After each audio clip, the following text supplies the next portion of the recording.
An externally based control system can result in a high degree of concentrated effort in a specific area if the system is overly structured, but it can also cause negative consequences to surface. The first one is, since all rewards are based on external measures which are imposed, the team members often focus all their efforts on the measure itself.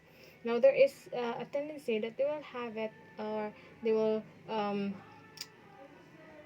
the team members will have it set lower or higher than possible to manipulate information which serves to monitor it or to dismiss it as someone else's goal, not theirs.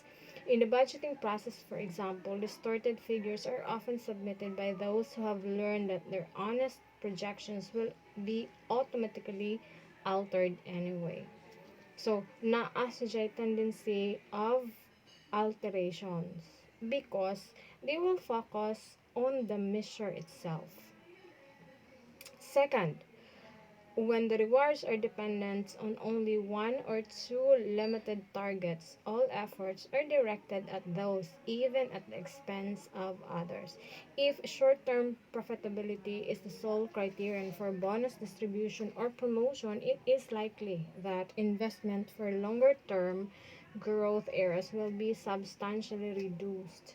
Similarly, strong emphasis on reward for output or production may result in a lowered quality. Nga naman, because they will aim for more production rather than quality. So, mo na sa usapod sa um, negative effects of an externally based control system. Third is din a second pag ko ano type. Okay, the third one is the fear of not being rewarded or even being criticized for performance that is less than desirable may cause some to withhold information that is unfavorable but nevertheless should be flowing into the system. So there is no a tendency na ilang taguan whatever the palpak thing or any performance that is less than the desired outcome may be withheld, supposedly needed siyang information to rectify any problems for the organization. Murag, although you are you have identified problems or may not have identified problems yet, but you're trying to identify problems. They will be hiding informations that may have contribute for management to disclose or to see that particular problem. So, sana siya. And the fourth one is when reward and punishment are used to motivate performance, the degree of risk taking may lessen and be replaced by a more cautious and conservative approach. In essence, the fear of failure replaces the desire to achieve. So what will happen to the process? More less siya, di ba? Okay, there is now a fear of failure man instead of desiring to achieve more for the organization. So when you craft your control system, make sure to eliminate this kanang mga negative, no? Negative consequences.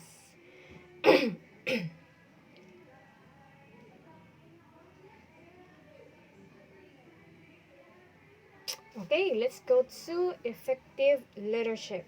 What is effective leadership and how does it contribute most to the achievement of total quality management? Although what we have discussed in the earlier slides are, of course, a measure of effective leadership. Now, let's go a little bit deeper. What is an effective leadership? Now, some management teams have broken away from the traditional style of management. They have made a managerial breakthrough. Now, their approach puts their organization head and shoulder above others in a fight for sales, profits, resources, funding, and even jobs. No, many public service or organizations are beginning to move in the same way. Example, ani is kaning atong kuan atong nawasa before, prime water na siya karon. No, the successful quality-based strategy are adapting. Now depends very much on effective leadership. Okay, as what I have said before, no matter how effective or beautifully crafted is your strategy, no, when leadership is not that effective, you will always encounter problems during the implementation of your strategy. Now, effective leadership starts with the chief executives, of course, and his top team vision, capitalizing on market or service opportunities, continues through a strategy that will give the organization competitive or advantage and leads to business or service success. It goes on to embrace all the belief and values held, the decision taken, and the plans made by anyone anywhere in the organization, and of course, the focusing of them into effective value adding action. Now, together, now, effective leadership and total quality management result in the company or organization doing the right things right in the first time. So, di ba mo man jud na ang ato ang I mean the sole purpose of total quality management. No, actually not really the sole purpose. One of the purpose of total quality management, no, to do the right things right at the first time. Okay, di ba? Eliminate defects or errors. Okay? So that you can save time and cost. So, na siya. Now, here are the 5 requirements for effective leadership. So, what are the requirements for effective leadership, Mandiay? Does it means na you have to be good looking? Charot. Okay, the first one is developing and publishing clear documented corporate beliefs and purpose. Now, establishing a vision. A good leader would always establish or should be able to establish a good vision, a purpose. Uh, Second is develop clear and effective strategies and supporting plans for achieving the vision.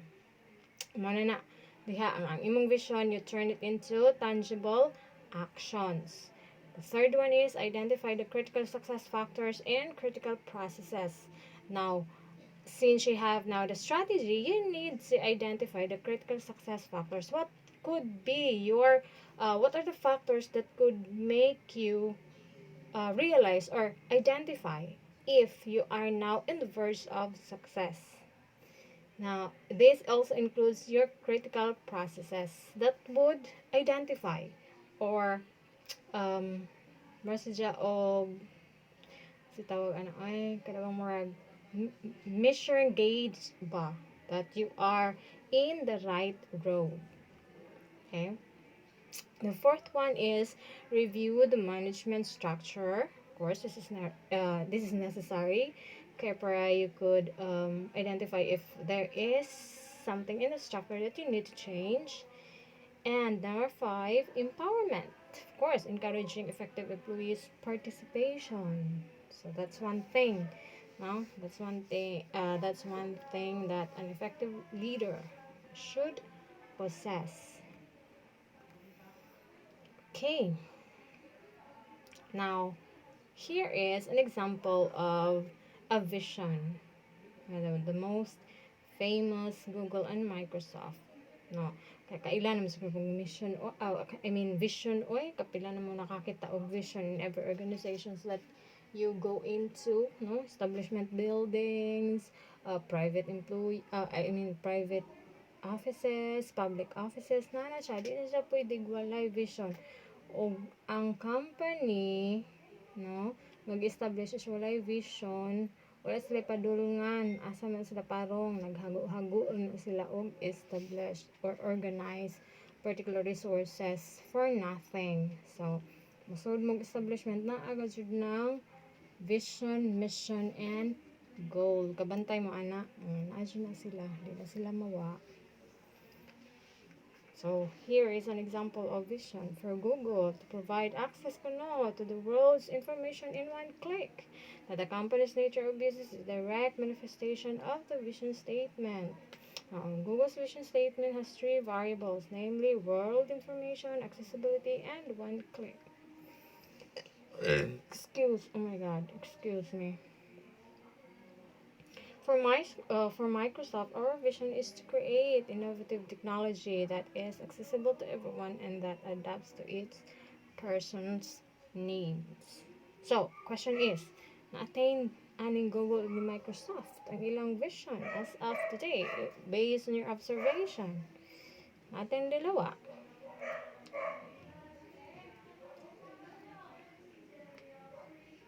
Okay. The beliefs and objectives should address. We're talking about the vision, the beliefs and objective should address. The first one is the definition of business, example, the needs that are satisfied or the benefits provided. Second, a commitment to effective leadership and quality. Third, target sectors and relationships with customers and market or service position. Fourth, the role of contribution of the company, organization, or unit. Example, profit generator ba, service department ba, opportunity seek ba. So, muna, they, your vision or your, we call it, beliefs and objectives should address the following. Kani.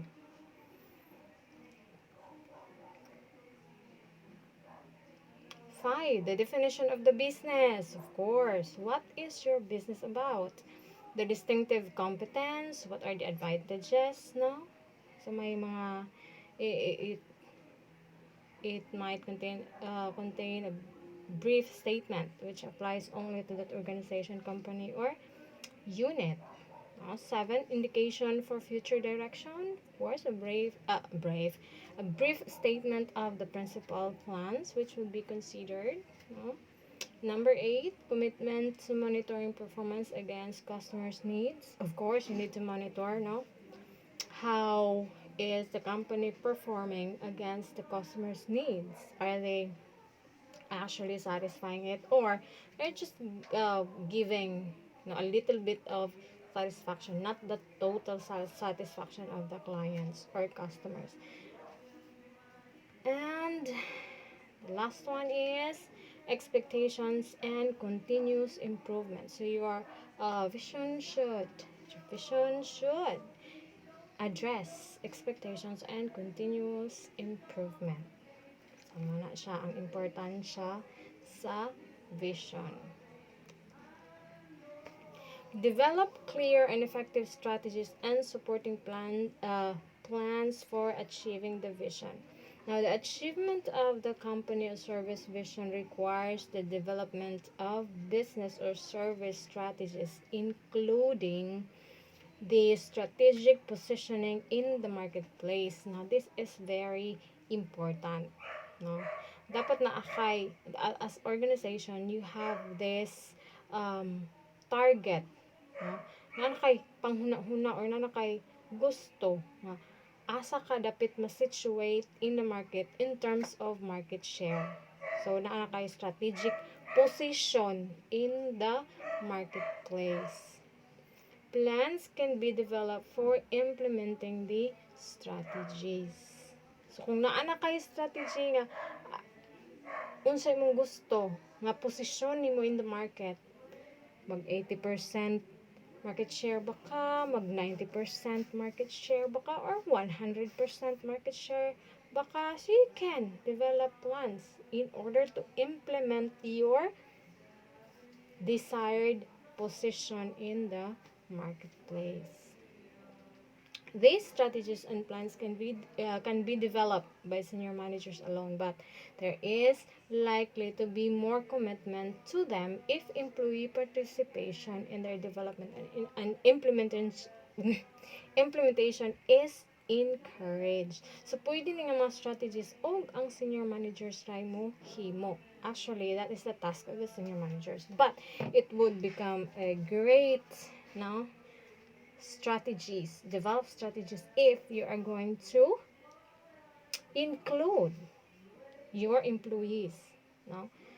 Marag, mga ka og kuan sa ilaha, kanang share of insights, since they are the one who are going to implement your strategies. Di ikaw, grabe ka mahimo. Senior managers do not work at all ba ya?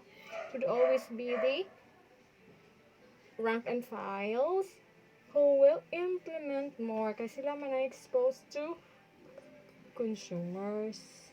Mo na siya. Okay?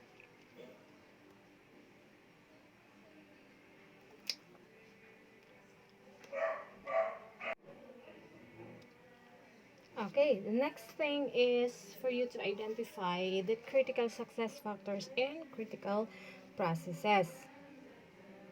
A term used to mean the most important sub goals of a business or organization. CSFS are what must be accomplished for the mission to be achieved. The CSFS are followed by the key core business processes for the organization. Now, the activities that must be done now, particularly well for the CSFS to be achieved. It is also critical for each of these each of these to develop some performance measure that indicate progress towards each goal that has been set. In the graph now shown here, this speaks about the mission being incorporated into action through strategies CFS or CFS, CSFS, and the core processes. So, di ba ingon ta ang mission should be, or the vision, mission, philosophy should be transported into tangible action. So, mo na ang gibuhat karon. So, you need to identify the critical success factors. Di ba? Ingo ko ganiha. You need to identify unsa ang mga factors nga makain ka nga okay, successful di ay. No? And the critical processes. Unsa nga mga process that needs needs utmost importance. So, ano siya.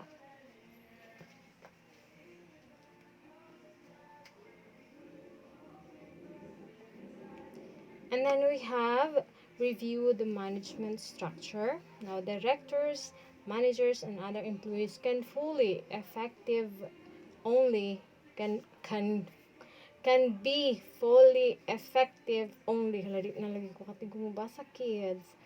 Okay. Again, directors, managers, and other employees can be fully effective only if an effective structure based on process management exists. Now, this includes both the definition of responsibilities for the organization's management and the operational procedures they will use.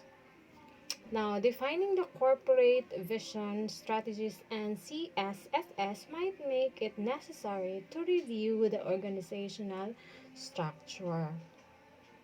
This must be the agreed best ways to or of carrying out the core processes.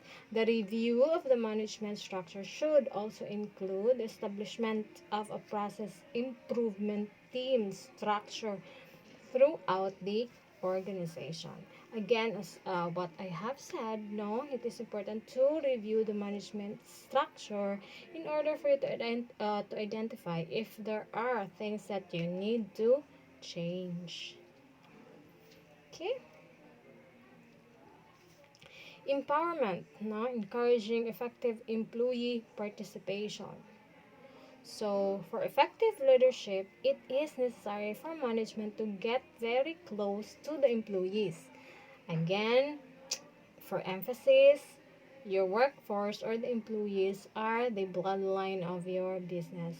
So, para or for you to have or implement an effective leadership, it is necessary for you to get very close to the employees para kahibaw ka kung saan sila pag-lead. Now, if you understand your employees very well, kahibaw ka unsa nga mga approaches that you will use for them to follow you. Diba? Leadership. We're talking about leadership. Daya.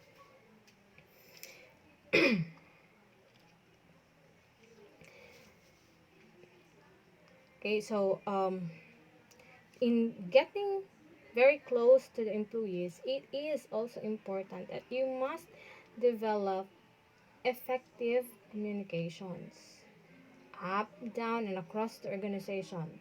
There should be an effective communications, not just on prerogative areas of the organization. Nga ko makig kukabildo or makig not technically close kanang mo communicate nga department kay ganahan mo ko diri nga department, or I'm more interested in finances, so diri ra ko makigkuan. So di pwede nga na up, down, and across the organization there should be an effective communication. And of course, take action on what is communicated. Ning communicator ka na idang mga reklamo na idang uban pa niya wala enough na nga namati ka sa ilang i-communicate and there are no actions taken on what they have communicated. So, it will be useless raghapon, no? And of course, they should encourage good communication between all suppliers and customers. Particular attention must be paid to the following. Number one is attitude. So I will personally understand who my customers are and what are their needs and expectations, and I will take whatever action is necessary to satisfy them fully. Not halfway, not 1/4, but fully. I will also understand and communicate my requirements to my suppliers, inform them of changes, and provide feedback on their performance. Now, the key attitude for managing any winning company or organization may be expressed as follows. Okay. Now, this attitude should start at the top with the chairman of the chief executive. Now, it must then percolate down to be adopted by each and every employee. That will happen only if managers lead by examples. Kinahanglan ka jud, no? Nga mo set kag example as a leader. Words are cheap. Words are cheap no, and will be meaningless if employees see from managers' actions that they do not actually believe or intend what they say. Sige ra kanang preach nga mao ni mauna, but then you are not doing what you are, or you are not practicing what you are preaching. So usa pud na attitude. Okay, wait.